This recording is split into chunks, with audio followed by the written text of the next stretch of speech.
I'm Afterthought, Dr. Stone, Season 2, Episode 8, Final Battle. I was so looking forward to this episode, you have no idea. They've been building the battle between Tsukasa and Senku ever since his original demise. I mean, this dude literally snapped Senku's neck, albeit only temporary, but still, Tsukasa is a legit killer, so having him in charge is no bueno. Now, before we get to the bread and butter, let's talk about something I've been wondering since day one. How in the world did Senku actually get to the Miracle Cave? 3,700 years is a very long time. A lot has happened, continental shifts, volcanic eruptions, and it looks as if some kind of torrential tsunami or maybe even a flood of biblical proportions played a major part in getting the petrified Senku to the Miracle Cave, as we see it washed ashore in the perfect place at the perfect time for having the miracle elixir, the nitric acid, literally drop on Senku and become the first person depetrified. A scientific mind may call it coincidence, but I think we know damn well that it was fate. All right, let's get into today's bread and butter, the battle between the kingdom of science and the kingdom of might. As Senku stated last week, it's gonna come down to the initial 20 seconds. A human's instinctual response, their fight or flight kicks in that very brief moment. So that's when they'll need to not only enact their plan, but also finish it, that very short span of time. But of course, in today's episode,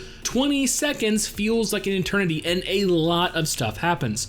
First, let's talk about Steam Gorilla Tank Edition. Now, I mean, when dealing with the mad scientist known as Senku, you know he's not gonna be doing anything ordinary. Fuck a plain metal round. This is a special Hollywood edition ordnance. Yes, based off the blockbuster and their explosions, he decided to make a flashy percussion without all the devastating, death afterwards. Utilizing the sulfuric acid, some alcohol, coal ash, and as well as some iron, he's able to produce a giant explosion without any of, the casualties. And initially it works. It's scaring off the first round of people, or at least it's confused them. And in their haze, the Kingdom of Science begins to attack. But of course, these individuals were handpicked by Tsukasa himself. This is the top notch that the journalist Minami was able to suss out. So even though they are in a more dazed state, they're still on the defensive. So especially when Kuwako goes in for the attack, she shouldn't be surprised that some of them are willing to put up a fight. Enter Taiju, and now Taiju is the MVP of today's episode. Why? Because the dude is a legit fucking monster. First of all, once again utilizing the carbon fiber, this time in shield form, taking a brunt of several attacks, even,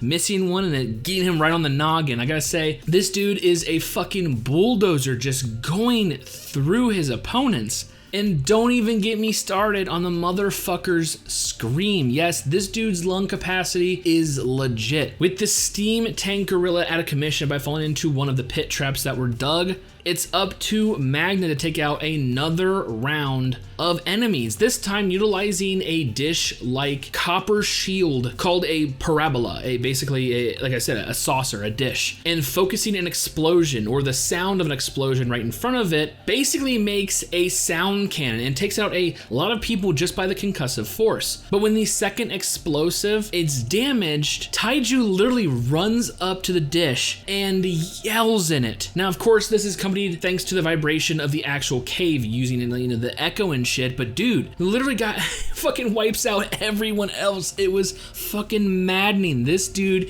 is a monster. But you gotta give credit where credit is due. Everyone is doing their part. Everyone has a role to play. The newly recruited Yukio is being lookout. Nikki and the others are actually making sure no one else runs off and informs, the two heavy hitters that are away, Tsukasa and Hyuga. Now, I gotta say, I did enjoy the tickle scene between her and Minami. It was pretty funny. But yeah, everyone is doing their part. But of course, you don't get to the top of the stone world if you're a fucking pushover. Discovering that cell phone, they hightailed it to the Miracle Cave. This is Senku's goal all along. They know that. But even Yukio is surprised that, oh shit, they're here and they're here really quick. Before he can even alert anyone, they are there and Yukio is taking an attack from Hyuga. And, well, it's a very bloody one. So a bloodless victory is no longer possible. Let's just hope nobody dies. I gotta say, The way they wrapped up today's episode was perfect. This little reunion between rivals, between enemies, between ideals is perfect. I mean, one is fighting with the power that nature grants him, and the other is fighting through the science humanity created. And once again, Senku's death is on everyone's mind. This time, Hyuga is the one explaining things. And of course, Senku, being the genius that he is, picks up on it very easily. Hey, I get it. My death will save everyone else. But of course, this time is different. It took Kuhaku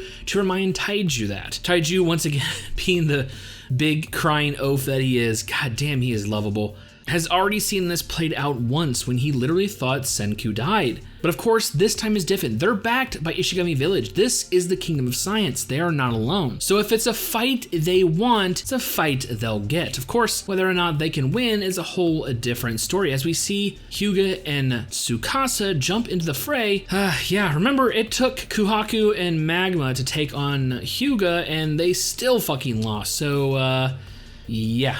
Now they're backed by Mr. Longhaired, as Kuhaku put it. Oh god, I fucking love this series so much. Honestly, the way today's episode flowed was perfect. I was captivated by the battle, but even when they interrupted it by explaining what was going on with all the inventions, the sound canning, the Hollywood effect explosion, it still flowed well. I was captivated by the battle, but intrigued by how everything was getting pulled off, so it just felt natural. I absolutely loved it. Not to mention, like I said, Taiju is a fucking beast. I love that dude. After everything is over, hopefully he gets a nice hug from Senku, and him and Yuzuriha live happily ever after. Anyways, I'm looking for the battle to continue. What else is Senku gonna pull out of his sleeve? We know that his plan was to make gunpowder. The one thing that's frightened Tsukasa was the potential for this to escalate to guns, bombs, explosions. So yeah, with him and Chrome running towards the cave, he's gotta have a plan, right? Anyways, with all that being said and more Dr. Stone next week, I honestly cannot wait for future episodes.